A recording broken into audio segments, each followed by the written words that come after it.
The lobby pulsed with a manufactured kind of luxury, every corner curated to whisper exclusive to those who passed through its doors. Soft classical music poured from hidden speakers. Massive floral arrangements towered near the entrance, their blooms meticulously arranged to suggest effortless wealth. Bellboys in pressed uniforms moved briskly across the polished marble floor, each nod and smile rehearsed to the point of invisibility. Into this world she walked, pulling behind her a suitcase with a frayed handle and wheels that squeaked in protest. Her coat was simple, practical. Her shoes were worn from long days spent chasing a dream most people stopped believing in before they ever started. There was nothing about her to suggest she belonged here, which was exactly why no one looked at her twice, and why those who did made sure to look away just as quickly. She approached the reception desk, feeling the weight of the room's judgment settle on her shoulders like an old, familiar coat. She stood patiently as the woman behind the counter finished checking in a man in a sleek business suit, laughing a little too loudly at whatever joke he offered. When it was her turn, the receptionist's smile tightened. "Name?" she asked, her voice clipped. She gave it without hesitation, the syllables steady, grounded, unafraid.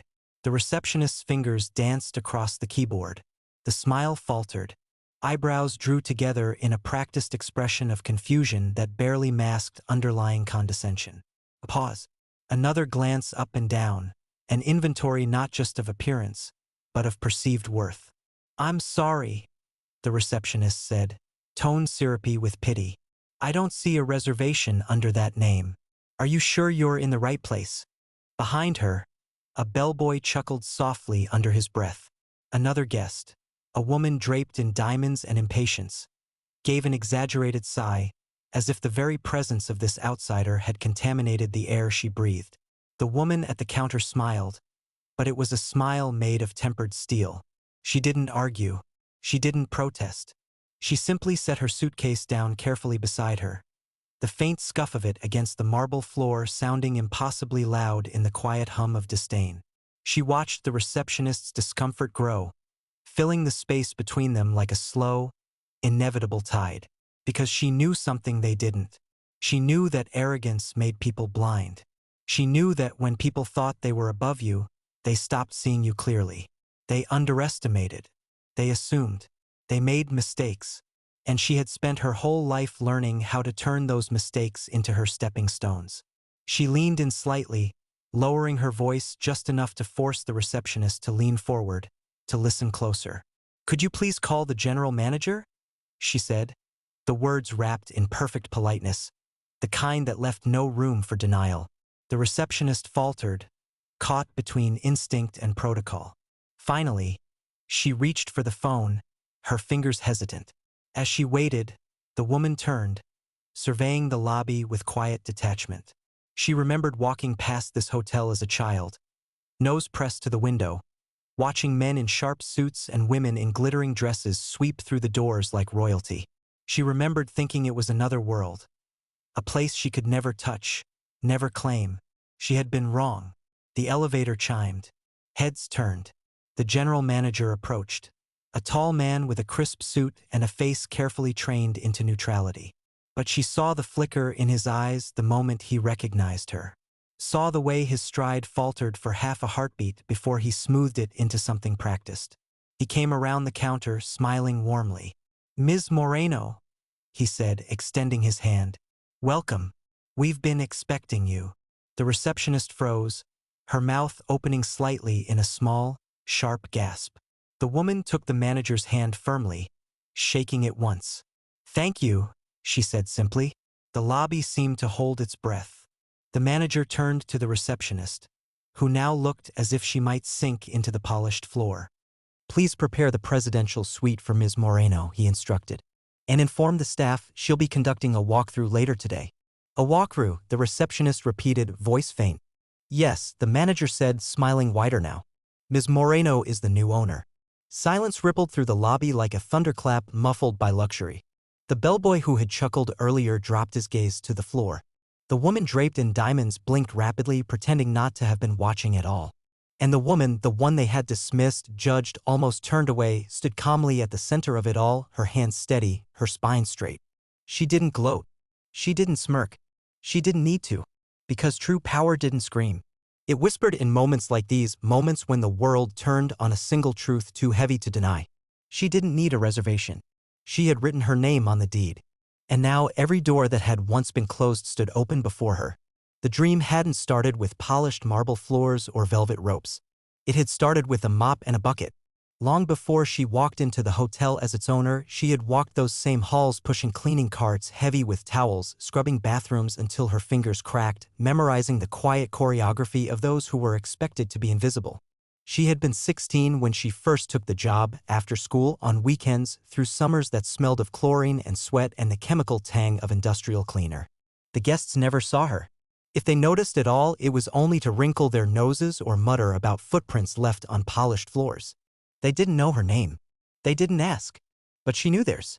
She memorized the names that echoed through the corridors, embossed in gold lettering on management office doors. She learned the rhythms of power by cleaning around it, the silent ballet of men and women in tailored suits making decisions that rippled out to shape her life without ever touching hers directly. At first, she resented them. Then she studied them. She watched how they moved, how they spoke, not just what they said, but what they left unsaid. She learned that power wasn't just about ownership. It was about presence. About walking into a room and expecting it to bend just slightly to meet you. She wanted that.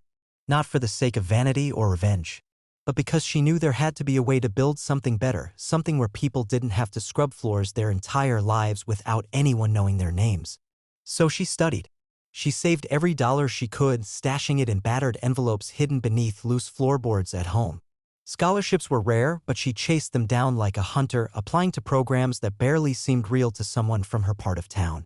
There were days she worked double shifts and still sat awake deep into the night, textbooks spread across the chipped kitchen table, fighting sleep and self-doubt in equal measure.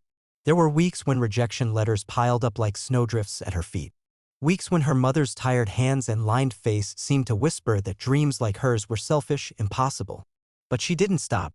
She worked at the hotel long after high school ended, taking night classes at the local community college, then transferring against all odds, against all logic, to a university whose name carried weight beyond the walls of her city.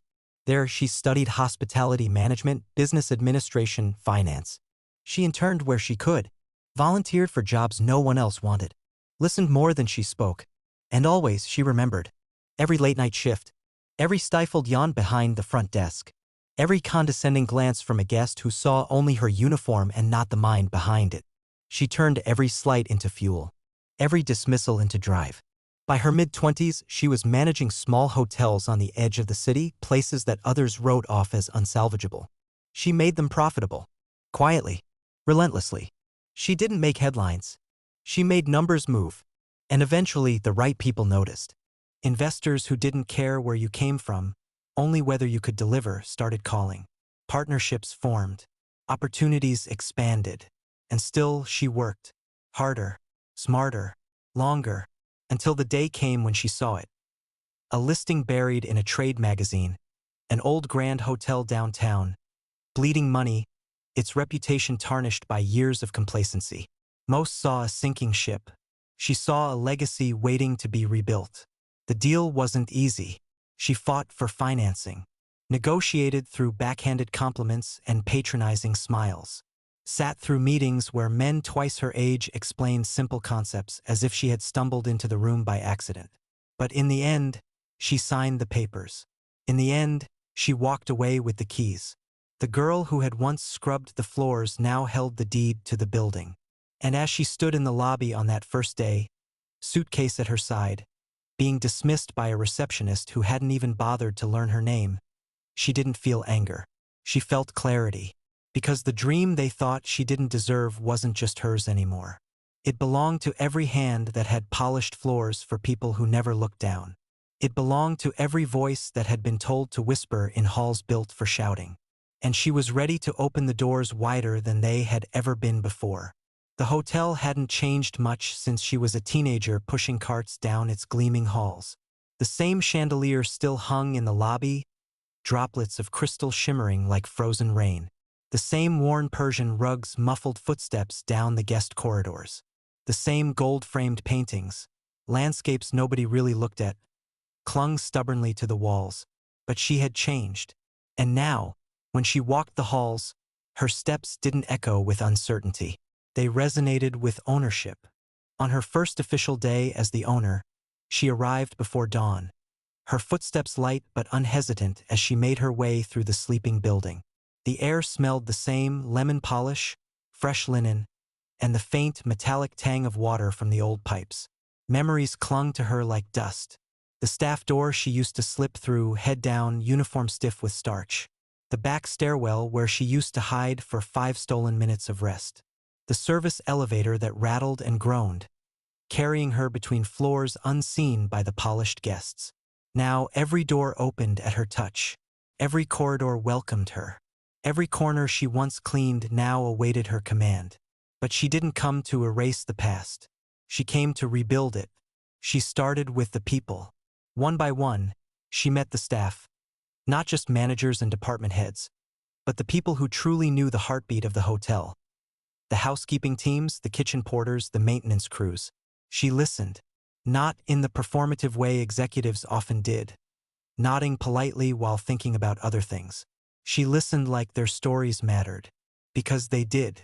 She heard about the broken machines patched together with duct tape and prayers. She heard about the schedules shuffled at the last minute without warning. She heard about the promises made and broken by managers who only looked down, never across. And she remembered, because she had lived it. The first changes she made didn't show up in glossy brochures or social media posts. She replaced the threadbare linens in the staff locker rooms before she ever touched the guest suites. She repaired the service elevators, so the people who kept the building alive didn't have to fear for their safety. She raised wages, restructured shifts, implemented open-door policies, not because it looked good on paper, but because it was the right thing to do. The old guard resisted, of course. A few managers who had grown comfortable treating workers like furniture muttered in closed-door meetings about overstepping boundaries and lowering standards.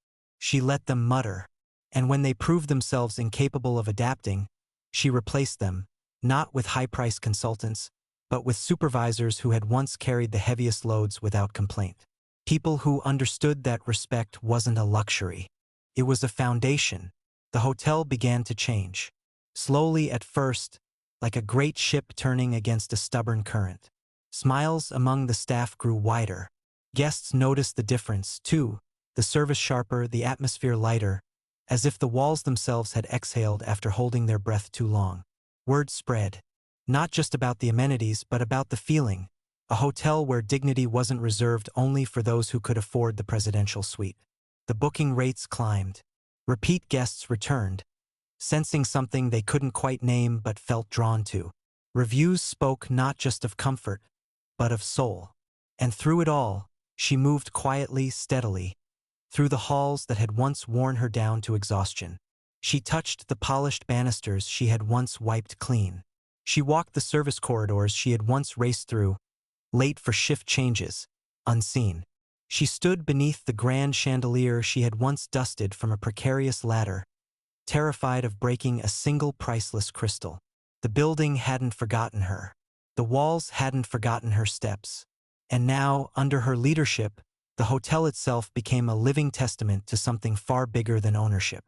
It became proof that the invisible hands holding up the grand facades of luxury mattered more than anyone had ever dared to say aloud. She didn't need to tear the hotel down to make it hers. She only needed to make it better. And this was just the beginning. It didn't take long for the hotel to regain its old prestige. Only this time, it was different. The lobby no longer just looked beautiful. It felt alive. The service no longer just met expectations. It exceeded them quietly, gracefully, without ostentation. The entire building seemed to hum with the energy of people who believed in what they were building, not just what they were paid to do. And so the guests returned. The high-flying executives, the old-money socialites, the conference organizers and gala planners and seasonal tourists looking to bask in a slice of curated luxury. They came, drawn by the same polished floors and glittering chandeliers, never realizing that something fundamental beneath the surface had shifted. Among them, inevitably, came those who remembered her only dimly, if at all. The ones who had once looked through her. The ones who had once ordered her to fetch fresh towels without meeting her eyes.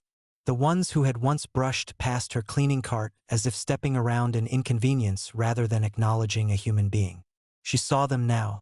She stood in the lobby often, not because she needed to, her management team was more than capable, but because she wanted to feel the pulse of the place she had reclaimed, and to see, with quiet satisfaction, how few of them recognized her. They approached the reception desk with the same assumptions as always. That they belonged, that the world existed to serve them. They made demands. They dropped names. They offered tips heavy with the weight of entitlement, not gratitude. They still smiled tightly at the staff, still barked orders masked as requests. But now, when they slipped into that old dance of power, they didn't realize that the music had changed. She watched as one particularly familiar face checked in. A man who had once left a room in shambles, then yelled at her for taking too long to clean it. He flirted with the receptionist now, oblivious. He ordered a bellboy to handle his bags without so much as a glance. Later, he would dine in the hotel's restaurant, a space she had redesigned herself, and he would compliment the decor without realizing whose vision shaped every detail. He would marvel at the efficiency of the staff without knowing whose standards elevated them. He would sleep on high thread count sheets purchased under her budget. And he would never realize that the woman he had dismissed as invisible now signed the paychecks that made his temporary comfort possible. She didn't gloat. She didn't need to. The victory wasn't in revenge. It was in the permanence of what she had built. In the quiet certainty that no matter how loudly they spoke or how confidently they assumed, they no longer held the keys to this kingdom. She did. One afternoon, as she walked through the garden courtyard, another project she had personally overseen, transforming a forgotten concrete slab into a lush, breathing oasis, she passed a couple who had once, years ago, complained about her intrusive presence when she came to clean their suite. They sat now in the garden's soft light, sipping coffee and murmuring about how different, how better the hotel felt compared to years past. She paused just long enough to hear their words drift toward her. Not for validation, but for closure. They didn't know her. They didn't need to, because the truth was bigger than recognition. The truth was carved into the heart of the hotel itself. Respect wasn't a favor to be granted. It was a foundation laid brick by hands that once scrubbed the floors clean. She continued walking, the sun warm on her face, the sounds of laughter and conversation filling the air behind her. She didn't need them to see her. The hotel was enough. It spoke for her in every warm greeting at the front desk, every freshly made bed, every smile exchanged between a guest and a staff member who no longer had to shrink to be respected. She had become the unseen architect of their comfort. And that was more powerful than any title stitched onto a name tag. The invitation went out quietly. An evening reception by invitation only. A chance to meet the new leadership of the hotel. Dress code, formal. The guest list was curated carefully, longtime patrons, prominent local business owners, a handful of journalists who specialized in society pages and glossy travel reviews. The kind of people who thrived on the currency of prestige but rarely questioned who minted it. The ballroom, once the site of opulent galas and whispered deals made over clinking glasses, had been transformed. No more heavy velvet drapes and dim lighting designed to suffocate rather than invite. Now it glowed, soft, golden light spilling over tables draped in crisp linens, live music humming low and sweet from the corner. Floral arrangements pulsed with color, lush and alive, not stiff museum pieces. The food was abundant but simple, crafted to delight rather than to intimidate. It was a place reborn. And still, the guests came with the same old assumptions tucked neatly into their designer pockets. They sipped their champagne, laughed a little too loudly, circled the room scanning for faces worth knowing. They speculated in low tones about who the new owner might be. Some assumed it was a silent investor from out of state. Others guessed it was one of the former executives from the hotel's past. Not one of them thought to look twice at the woman standing near the stage, wearing a tailored black suit, elegant, understated, powerful, her hair pulled back, her posture relaxed yet commanding. They looked right past her, just as they always had, until she stepped onto the stage. The music fell away. The conversations hiccuped, then stilled entirely. She stood there for a moment, letting the silence settle, not nervously, not rushed, but with the calm assurance of someone who no longer needed to demand attention. It came to her naturally now. She scanned the room slowly, meeting eyes, watching as recognition began to flicker in some faces, confusion in others. When she spoke, her voice was low, clear, undeniable. "Good evening," she began, and the microphone carried her words like a steady river over the room. "Thank you all for joining us tonight. It's a pleasure to welcome you back, or for some, to welcome you properly for the first time." There was a ripple of polite chuckles, the kind that filled empty space when guests weren't sure whether they were part of the joke or its target. She let them wonder. "I started here many years ago," she continued. "Not as a guest. Not as an investor. But as a member of the team you rarely see, the people who make sure your rooms are clean, your towels are folded, your meals are served hot, and your experience is seamless." The ripple stilled. She could feel the weight of 100 memories slamming into the minds around her, the sudden awareness. The sudden shame too fresh for many to mask. "I know these walls," she said. "Not from marble-floored boardrooms, but from the back staircases, the laundry rooms, the kitchens." Her voice softened, but it didn't lose strength. "And I stand here now because dreams, like buildings, are not built in the spotlight. They are built in the quiet hours. With work. With patience. And with belief." A beat. She let it land. "I am proud to announce that as of this year, the hotel is under new ownership. Ownership that understands every creak in the floorboards, every worn banister, every sunrise scene from the service entrance." She smiled then, not a smirk, not a challenge, but a simple, radiant truth. "My name is Isabella Moreno. And this place, every brick, every chandelier, every future we build from here, is ours now." Applause broke over the room, hesitant at first, then growing, rolling through the crowd like a slow thunderclap. Some clapped out of politeness. Some out of guilt. But many clapped out of something deeper. Recognition. Respect. For a moment, standing there in the warm light of the ballroom she once mopped after midnight, Isabella allowed herself to feel it fully, the triumph not of revenge, but of arrival. She hadn't stormed the gates. She had built a new kingdom within the old walls. And now the world had no choice but to see her. The changes didn't come overnight. They came the way real change always does, slowly, steadily, like a river carving a canyon through stone. Isabella Moreno didn't just transform the hotel's management structure or redecorate the rooms. She rewrote the soul of the place. It began with the staff. Under her leadership, the back entrances and service hallways were treated with the same respect as the grand lobbies. New uniforms were ordered, not stiff, joyless costumes, but clothing that allowed the staff to move freely, to feel like they were part of something dignified. Break rooms were renovated. Schedules were made humane. Wages rose. Opportunities for advancement became real, not just empty promises made during annual evaluations. Word spread, quietly at first, then louder. The best talent in the city, chefs, concierges, event planners, started applying not because the hotel had the most lavish paychecks, but because it had something rarer, a reputation for treating people like human beings, not cogs. And the guests felt it too. They felt it when they were greeted not by scripted smiles but by genuine warmth. They felt it when staff remembered not just their names but the tiny, human details, a favorite tea, a forgotten birthday. They felt it in the way the hotel breathed, open, welcoming, alive. The clientele shifted. Yes, the old money still came, many humbled by the realization that true luxury wasn't about who they could step over but about how deeply they were invited to belong. But alongside them came new faces, families from neighborhoods once deemed undesirable, young professionals building their first memories of luxury, travelers who had always felt out of place in spaces built to exclude. The hotel, once a monument to division, became a bridge. Isabella didn't stop there. She hosted scholarship galas for local students. She opened up the grand ballroom for community events that once would have been deemed beneath the space. She partnered with local artists and small businesses, filling the walls with real, living culture instead of the sterile, forgettable art ordered by catalog. Every decision was a stone placed carefully in a new foundation. And slowly, almost without realizing it, the city itself began to change around her. Other hotels took notice. Other businesses reevaluated their practices. She had not just redefined a building. She had redefined what was possible. One evening, after a particularly lively community event, the kind that filled the lobby with laughter and the smell of street food vendors woven into the marble air, Isabella found herself standing once again beneath the great chandelier. It still sparkled above her, casting shards of light across the lobby. But now it wasn't a symbol of exclusion. It was a beacon.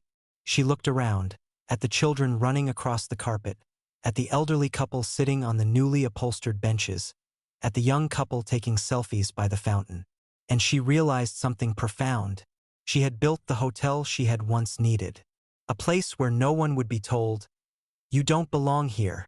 A place where dignity was the standard, not the reward. She thought of the girl she had been, standing small and tired behind a housekeeping cart, invisible to the world. She smiled. That girl hadn't disappeared. She had risen, and she had carried every lesson, every scar, every hope with her into this new world she had forged. She didn't need a plaque on the wall to mark her achievement. She didn't need her name engraved in marble. The hotel itself, living, breathing, laughing, was her legacy. And it would stand long after the chandeliers dimmed, long after the applause faded, long after the last guest checked out. Because she hadn't just built a hotel. She had built a home, a place where everyone could finally walk through the doors and know, "You belong."